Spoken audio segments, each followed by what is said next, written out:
I received an email from an old friend, Trey LaPlante, who used to work with me every once in a while with a guy named Loki. At least was his moniker online, Tim Curlin.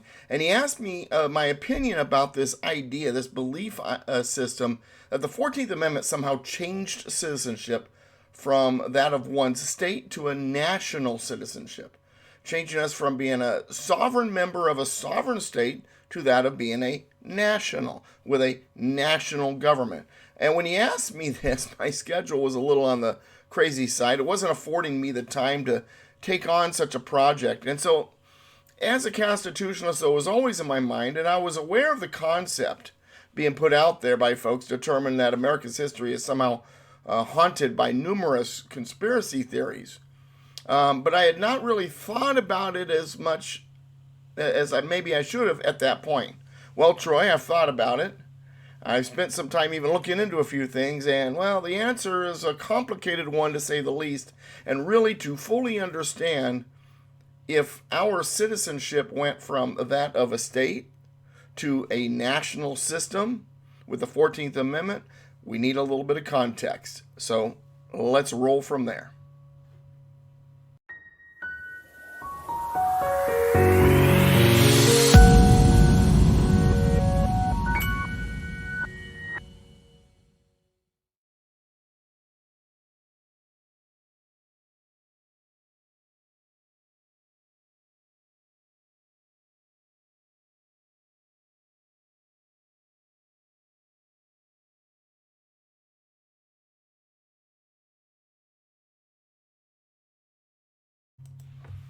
When the colonies began to become settled in the New World, Plymouth, Jamestown, and so forth, and after that, they were individual colonies. They were separate from each other, but they were united by the fact that they were all English. The concepts of religious freedom, sovereignty, rugged individualism, the right to keep and bear arms, liberty, laissez-faire, which we now call the free market, well, that was all present from the beginning. Our heritage as a free country, one based on liberty, goes back to those very beginnings.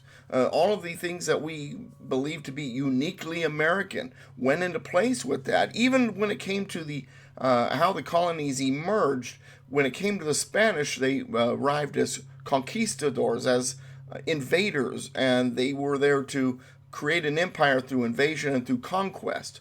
But the English, they sold the lands by as charters, or at least the government did, and so it was investors and families that were settling here, not conquerors. They weren't there to kill the indigenous population. They were there to just survive, and they wound up making, in the beginning anyway, agreements with the indigenous population and treaties, and they worked together, and hence the original story of Thanksgiving and so on and so forth. Plymouth and Jamestown, however, in the very beginning, they flirted with communalism, something we call socialism today. It was a collectivistic style of governance. They called it utopianism, communitarianism, communalism. But nonetheless, it was something that just didn't work, to be honest with you. The collectivistic style of governance failed, and our forebears, faced with starvation and death, altered their systems to a more liberty-minded type of system that's more like today's. Now, thanks to Karl Marx, in an attempt to diminish our democratic dynamic economic system to a mere ism, calls it capitalism, but hence that's essentially what we became in the beginning. Because in the beginning there was a central stores, everybody was told to grow what you can, put it in the central stores, take what you need, socialism, and it didn't work out. People starved, people died, and so then eventually what happened? William Bradford. And in Jamestown, same thing. Took a little longer in Jamestown. More people died before they came to their senses. What they did then is they said, you know what? You have your land. You grow what you need to grow. And then you consume what you need to consume. If you have anything extra, then you bring it to market. One of the other things also that doomed the early colonies, aside from the fact that they were trying a very socialistic style system of governance is also that the supplies they've been promised from the old world were not showing up. And that's the thing about socialism. Socialism can't take care of itself. It requires outside assistance, outside supplies coming in, be it from an imperial home base or from a capitalistic society that they're doing business with. And in the case of Jamestown and Plymouth, it failed miserably. But what did work was going into the system of laissez-faire, this idea that you keep what you earn, you keep what you grow, you consume what you need to consume, and if there's extra, you take it to market, and you will do better if you are taking care of yourself as an independent person rather than putting this collective community ahead of everybody and throwing it into a central store.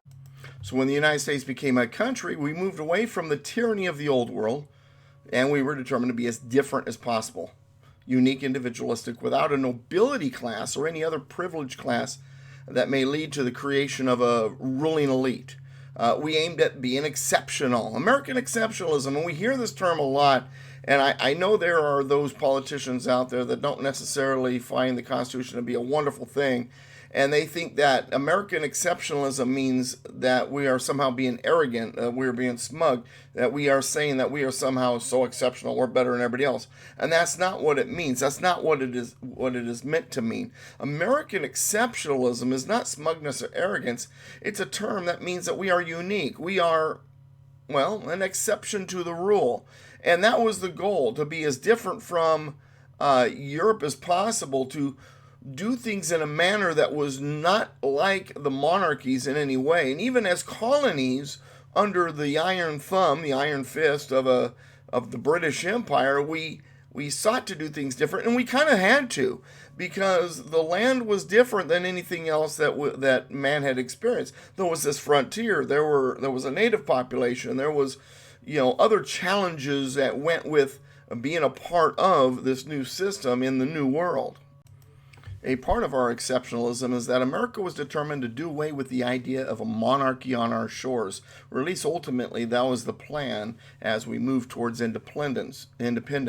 No more would the land be the king's realm. Property ownership would be open to all, and instead of being subjects who are basically servants to the crown, the Founding Fathers resurrected the term citizen, the most powerful political office in the land when a system is established with the consent of the governed in mind. Rather than serving the government as a subject would, citizens expect the government to serve them. So this all brings us to the 14th Amendment citizen conspiracy theory that says that being a citizen is a bad thing. Being a citizen is being equated to being a national in a national government as per the 14th Amendment. In the word citizen, we are being told is no different than being a slave. And in the narrative at large, calling oneself a citizen is to be avoided. And some folks may even equate citizens being the same thing as being an employee of some corporation that was created when the Act of 1871 was to make Washington, D.C. municipal corporation was passed, which actually only means that it could be an operating city with its own government. Hence the term incorporated city, unincorporated city in our lexicon.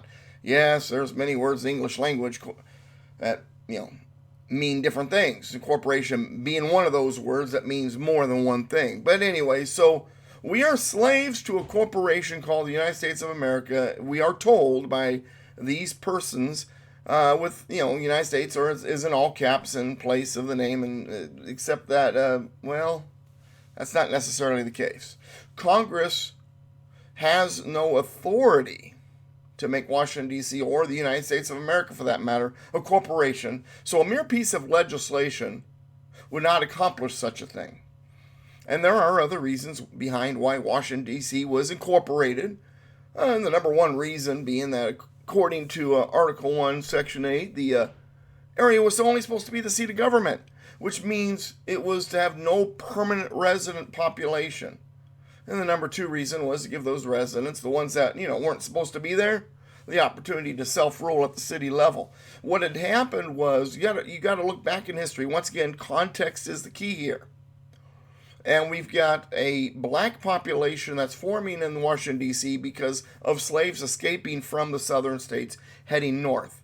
But Washington, D.C. had abolished slavery prior to Maryland and Virginia and Delaware and all of that. So as slaves were heading north and you hit Washington, D.C., are you going to go any further if you got to go through another slave state to get to freedom? No, of course not.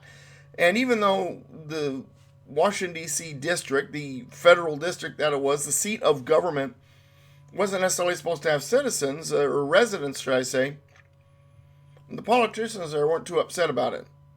Well, see, the newcomers that had just arrived, well, they're looking for a way to make some money, to work, and the politicians are looking for people to shine their shoes and wait their tables and make their beds. So it makes sense. It's totally okay according to them. They're fine with it.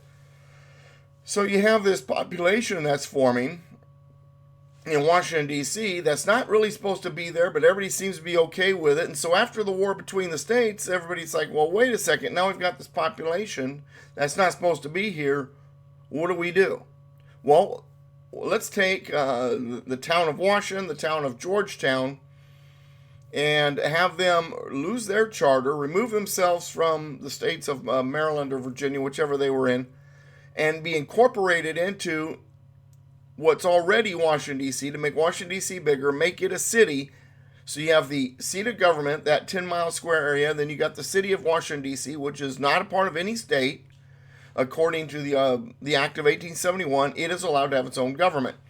In the beginning, it wasn't necessarily a mayor and a city council like you would typically see in today's government. It was more like a governor over the city, which was voted in and all that jazz. But nonetheless, it allowed Washington, D.C. to have its own population taking care of its own business, basically. And the thing is, too, is we have to understand that the 14th Amendment is completely being misread. Well, once again, context. We have this problem here where in the 14th Amendment it says that persons born or naturalized in the United States and subject to the jurisdiction thereof are citizens of the United States. And as you can see in the graphic, that's kind of up over here, right there. The highlighted is really what everybody sees. So we have this idea of birthright citizenship. You're born in America, so you're automatically a citizen. That's not necessarily the case either. The Citizenship Clause wasn't to nationalize citizens. It was to grant citizenship to and protect the civil rights of recently freed slaves. The newly emancipated slaves and their children, the idea was to make sure that they would be recognized as citizens. And then Senator Trumbull and Senator Howard, the two senators that were behind writing this particular citizenship clause, they were originalists. They wanted to stick to what the founding fathers would have done as much as possible. So that's why they added "and subject to the jurisdiction thereof," which means full loyalty if you read their congressional records in May of 1866 when they were presenting this to this clause to Congress, which had to be approved before it could be proposed to the states as a part of the 14th Amendment. So they testified before Congress, and they were asked, well, what do you mean, "and subject to the jurisdiction thereof"? Do you mean within the borders? Do you mean, to under the laws of? And they said, no, we mean full jurisdiction, meaning full allegiance. And then Senator Howard gave a list of those who would be exempt from citizenship in the United States. The children of foreigners, aliens, diplomats, ambassadors, and other foreign ministers and consuls, and Indians not taxed. So right there, anchor babies are not even supposed to be citizens. This birthright citizenship thing is a mess, and it's wrong. But nonetheless, this was to make sure that the civil rights were protected of these new citizens, make sure that they were recognized as citizens so they could do things like vote and enjoy the immunities and privileges of being a citizen in the United States of America. That was the purpose of that clause. It wasn't to make people necessarily nationals. But now that said, when we go back into history, we have to understand there was a shift, there was a change, a national system was emerging, and that was the time it happened. So while the theory, a conspiracy, has some truth to it, yes, we became a national system at that time. That doesn't necessarily mean that a 14th Amendment citizen is somehow different from the original citizen, or that the term citizen should be shunned. Now, it is true that during the early years of the lifespan of the United States, as a formal union of states, the people in the country, well, they thought of themselves more as being citizens of their states than that of being citizens of their overall union. During the time period, someone didn't necessarily call themselves an American as much as they would be a Virginian or a Pennsylvanian or a Carolinian or whatever you call folks from Massachusetts before they considered themselves Americans. American was not even a term that was in much use. I mean, it existed, and sometimes people call themselves Americans, but it really emerged during the French and Indian War, the idea of calling oneself an American. I mean, you had these British troops from two different places. Someone say, well, the British Army's coming. Well, which one? One from the colonies or the one from, the motherland? Well, the Americans. Yeah, and so that's kind of where the word American came from. And while it was present in the American lexicon, by the time we became a country, it just wasn't a term that was heavily used to describe citizens of the U.S. until right around the late 1820s. Now, this was about the same time that the father of the Democratic Party, Andrew Jackson, was pushing to convert the United States from being a republic to, being a pure democracy. In fact, the original Jeffersonian Republicans at that point the two factions were fighting, one that says we're supposed to be a republic, the other that's saying, no, we need to be a democracy. And even for a little while, they called themselves the Democratic Republican Party until finally the Democrats won. They changed the name of the party to the Democrat Party or the Democratic Party. And the Jeffersonian Republicans then, who believed that the legislature should be stronger than the executive, unlike the Democrats who were pushing for democracy, they formed the Whig Party. Then later on, the Whig Party had its own problems because of the slavery issue. You have those who were for slavery, against slavery, wound up breaking up into pieces. And those who were for slavery worked their way back to the Democrat Party or became members of other parties.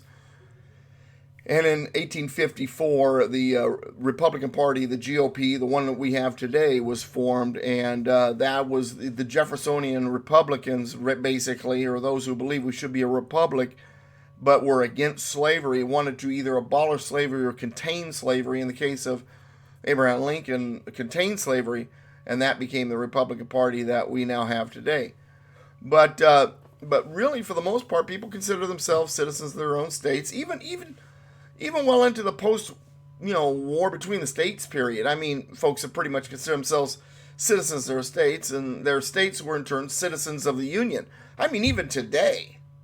I mean, you include one's state residence as a large part of your identity, do you not? I mean, Californians call themselves Californians. Folks from New York are proud New Yorkers, and those down in Texas, well, they definitely consider themselves Texans.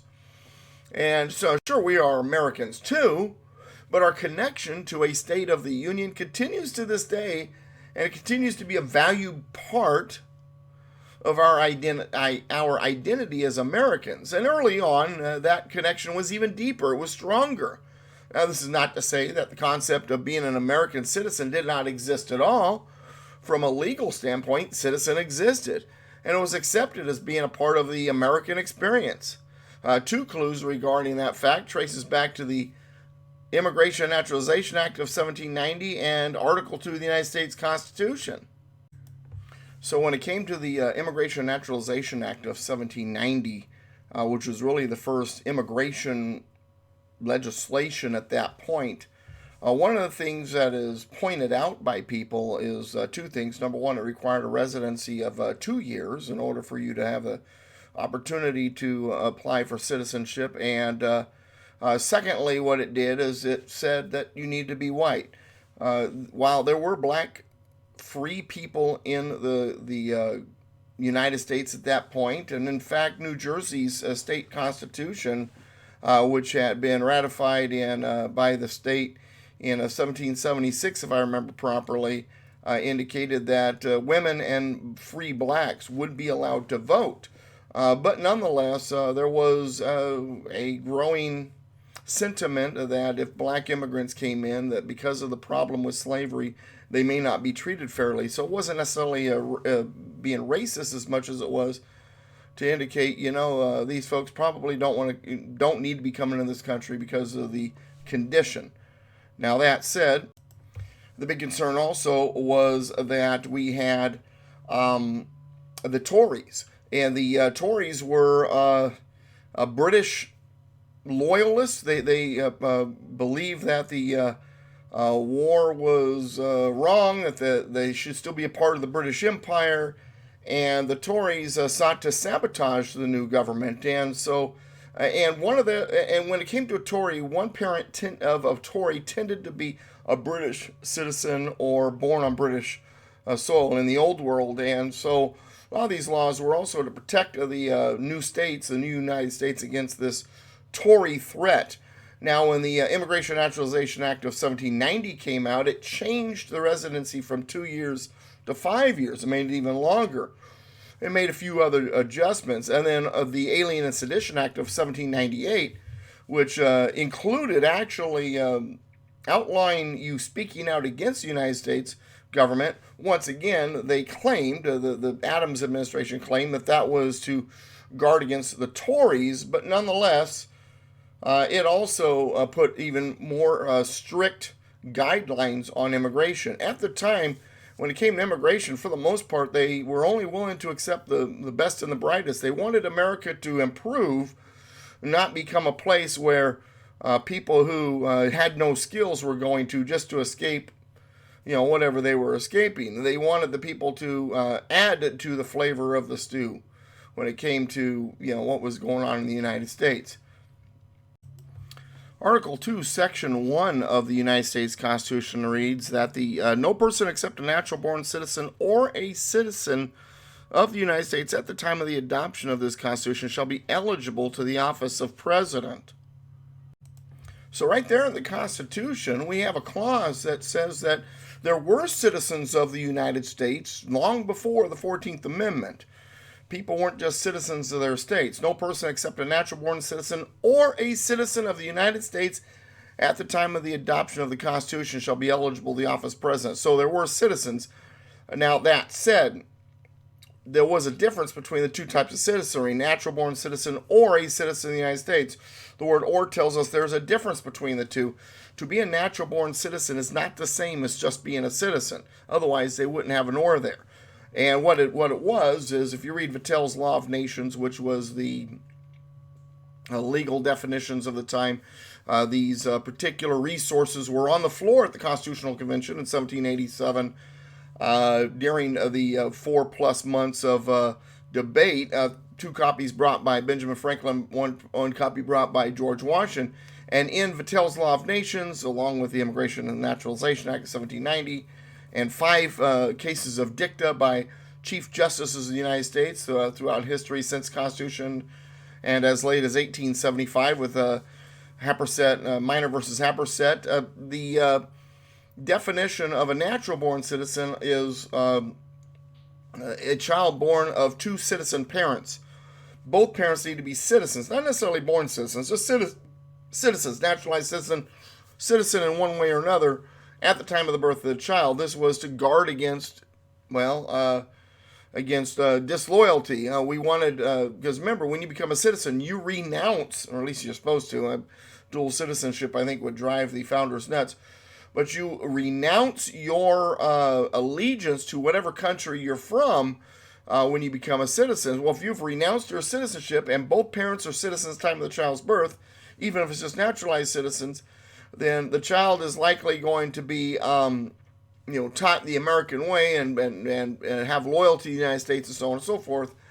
And so that's kind of the idea there. Now, if both parents being citizens at the time of the birth is the definition of natural-born citizen, and the United States became a country in 1776, the Constitution was written in 1787, well, then at the time, the oldest natural-born citizen was 11 years old. Hence the reason, or a citizen of the United States at the time of the adoption of the Constitution. The natural-born citizens weren't old enough to run yet, so a citizen was good enough. Once it got to the point where folks were old enough as natural-born citizens to run for president, that part of the clause, or a citizen of the United States, is no longer necessary. But it shows us, the whole reason for bringing that up, though, is it shows us this. We are being told by those who say, well, the 14th Amendment changed citizenship to this national, you become a national, and we weren't citizens of the United States before, we were citizens of our state, and it made us citizens of the United States. No, there were citizens of the United States. This clause tells you, no person except a natural-born citizen or a citizen of the United States at the time of the adoption of the Constitution. So while people did consider themselves citizens of their states, and their states were citizens of the Union, the idea of us being citizens of our country was also in play. While there was not emphasis on that when it came to our attitudes as Americans, that was definitely the way it was. That was also definitely what was in play. Okay, so we have to ask ourselves, when the Founding Fathers talked about citizenship of the United States, as we just saw in Article 2, did they mean national citizenship? Is that what they thought? When you look at the story of the Constitution that led to the writing of the United States Constitution, the convention, should I say, that led to the writing of the Constitution, according to John Taylor, who wrote A New View of the Constitution of the United States in 1823, or at least that's when it was published, and this guy was a American Revolutionary War veteran. I mean, he had served in office. I mean, while he wasn't one of the Founding Fathers in the sense of the guys that were in the convention and Declaration of Independence and all that jazz, he was definitely one of the founders. And he knew these guys, and he writes in the very first chapter of his book, A New View of the Constitution of the United States, 1823, that most of the guys going into the convention were nationalists, but they didn't come out as nationalists. And what he meant by nationalists back then was big government guys, that they believed there should be a strong central government. But when the founders talked about being a citizen of the United States, they weren't talking about nationalism. They were talking about patriotism. They were talking about federalism, a federation of states, that you were a citizen of this country, this union of states, but it wasn't supposed to be a strong, centralized nationalist system. The United States was designed to be a federation of states, hence the term federal government, and we are unique in the world in that aspect, and we are a union of states rather than a nation. The word nation, while used occasionally by the Founding Fathers, because it tends to also to be a term that is sometimes in a way synonymous with the word country, it really doesn't technically apply. Technically, we're not supposed to be a nation. Technically, we are a country. We are a union of states. We are a federation of states.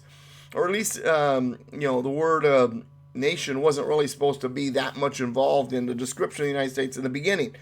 We were never intended to be a nation in a national government sense of the word. In the most basic way of explaining it, we were, the United States are. And after the war between the states and the 14th Amendment, due to an effort by the Lincoln administration and the big government Republicans of the time to solidify federal supremacy in a way that goes way beyond the authorities enumerated in the Constitution, we became the United States is. And it's funny, because even Hollywood gets that one right every once in a while. Well, sort of. Right. You remember the scene, the movie National Treasure, the second one, Book of Secrets, and in that movie, the character Ben Gates, played by Nicolas Cage, explains what happened, United States are versus United States is. Real quick, let's take a look. Before the Civil War, states were all separate. People used to say, the United States are. It wasn't until the war ended, people started saying the United States is. Under Lincoln, we became one nation. And Lincoln paid for it with his life. Notice the implication. The old way, when the states were fully designed to be fully sovereign and the federal government wasn't trying to control them with an iron fist, from those who believe in collectivism, that was chaotic. The states weren't together. They weren't united. And the United States is, according to the movie's adventurous protagonist, Nicolas Cage, is what is preferred. It wasn't until it was a nation under a firm federal control that the states were truly united. And the concept comes from the idea that the Union is a firm union, a concept pushed by, well, Chief Justice John Marshall during his 36-year reign as Chief Justice of the United States Supreme Court. So John Marshall, who became Chief Justice of the United States Supreme Court in 1801, was the longest-serving Chief Justice in the history of the country, 36 years reign. And firm union was a concept pushed by Chief Justice Marshall during his 36-year reign as Chief Justice. And the teachings of Marshall filled the law schools of the time. And at the tail end of Marshall's life, a man named Abraham Lincoln went to law school and was taught the concepts of a firm union and federal supremacy, regardless of the enumeration of powers.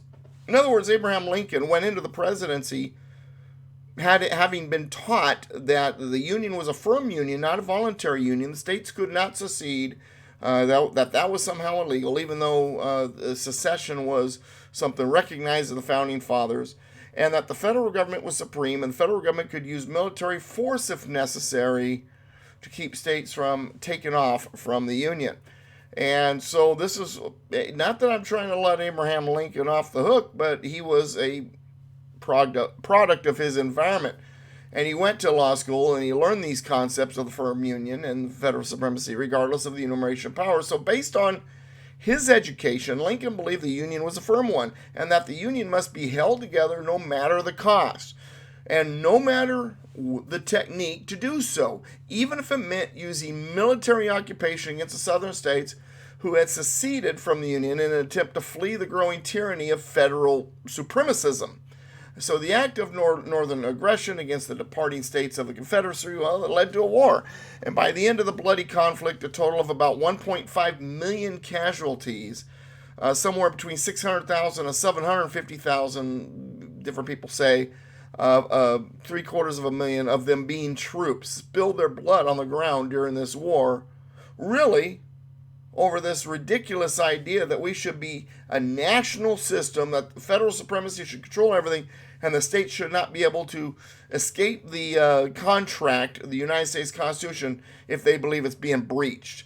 And by the end of the Reconstruction period, the federal government had seized so many unconstitutional powers that in many ways it became like more of a national system than the one designed only to handle the external issues and disputes between the states as originally intended.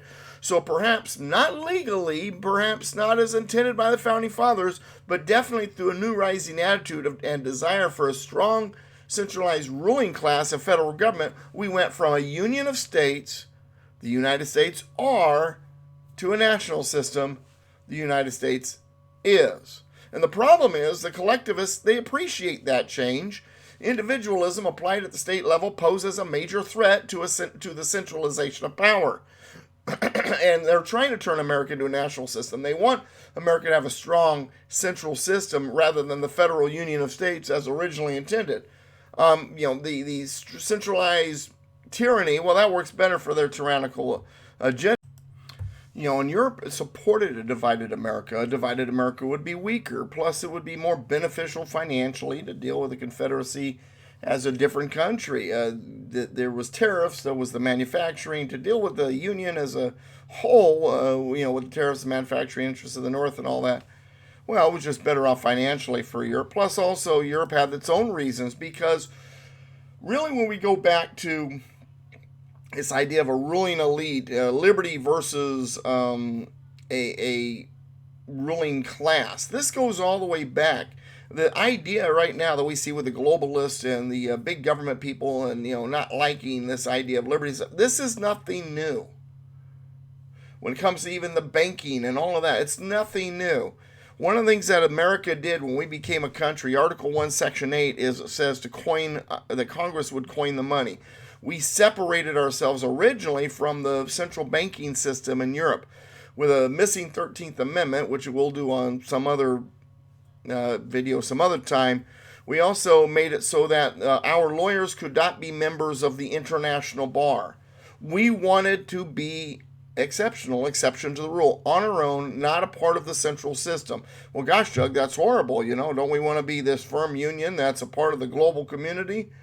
Sure, in the sense of that we participate as necessary in what's good for us and what's in our best interest, but we don't want to be really a part of this global cabal that is trying to control everything. And America is strong because of her individualism and because of her uniqueness and her exceptionalism and refusal to be part of the bigger picture when it comes to the globalistic, ideals and all of that jazz. Now, our separation from the banking ended during George Washington's presidency because Alexander Hamilton convinced Congress and George Washington to put in place a Bank of the United States, a central bank that's really kind of like the Federal Reserve, and it connected us to the banks there in Europe. And then also in 1811, a 13th Amendment was ratified that, once again, as I mentioned earlier, what it did is it was the Article 1, Section 9 clause where it talks about, no nobility and can't be a member of nobility and all that for office holders. What it extended to all citizens. And that included lawyers being a member of an international bar. They could not do it. The fear was divided loyalty, divided allegiance. So we had mechanisms in place. And when we were doing all of that, and when the charter for the Bank of the United States expired in 1811, and that particular amendment that I'm talking about was ratified, it put Europe really on notice. And they said, hey, you keep doing this, America. You keep trying to do it yourself. We're going to go to war with you. And 6 months after all of that happened, we were in the midst of the War of 1812. The ruling class of the world, this goes back to citizen versus subject, they had subjects. Subjects are servants to the government. We said, no, we're going to have a consent to the governed. We're going to have citizens, whom of which the government is to serve. The citizens are the citizen owners, as a friend of mine, Alan, likes to say. And so here we are trying to kind of do our own thing and make it the way we want to make it. And we're in this onslaught. And it's a problem because the ruling classes around the world are like, gosh, if this liberty thing works out, if it does well, we can't defeat a strong America. And if it does well, our citizens are going to want the same thing. They're going to want to emulate that liberty. And, well, that challenges the power of the ruling class. So a divided America is what they wanted. Now, and so during the war between the states, which, to be honest, the banking systems, Europe had a lot to do with the fact that it even happened. Someday I'll do a video on Abraham Lincoln. This is not the time, but I'm telling you, the constitutionality, it was lacking. What was going on, it was lacking. And Europe wanted a divided America. They were thrilled about the war between the states. And in fact, Europe, globalists, and even members of our own country right now want a divided America today. They want America divided and fighting among itself. And that's part of cultural Marxism, is it not? That is a part of the age-old tactic from all the way back to when we were a new country. Division and chaos. And that'll bring an end to liberty. That'll stop it. Or at least that's what we're being told. So now today we see a push to centralize everything into an all-powerful federal government, and it's still in place, and now they're pulling no punches. The war for the heart and soul of America and our liberty is being waged full throttle, not inside our country and outside our country.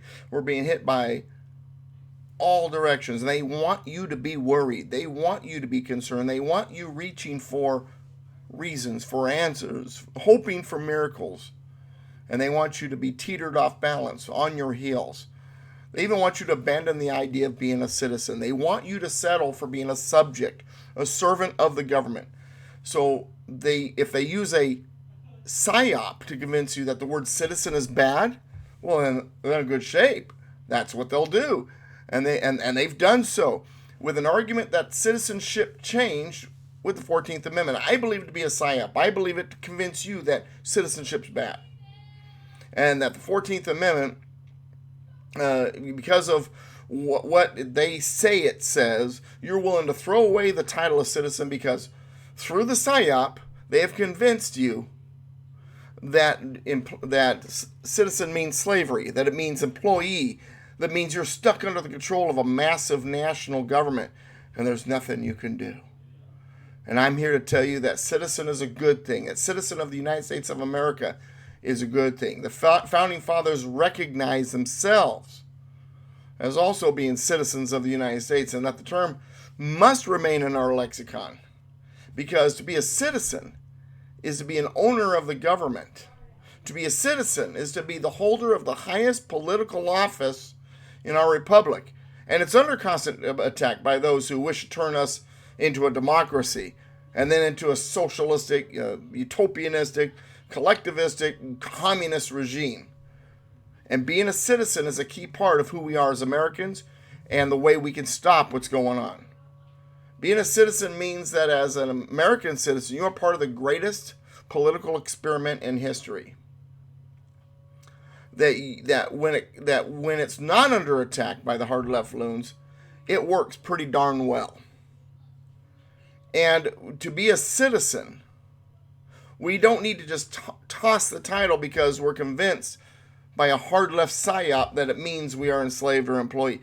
Be a citizen because the alternative is to be a subject. Our founding fathers fought a bloody revolution to get away from us being subjects to a monarchy or an empire. They fought a revolution. They put on the lines their lives, their fortunes, and their sacred honor so that you could be a citizen that enjoys the blessings of liberty. They fought a bloody revolution so that you could stand firm as a citizen. Otherwise, well, you're nothing more than a mindless servant. Or as the old world likes to call it, a subject.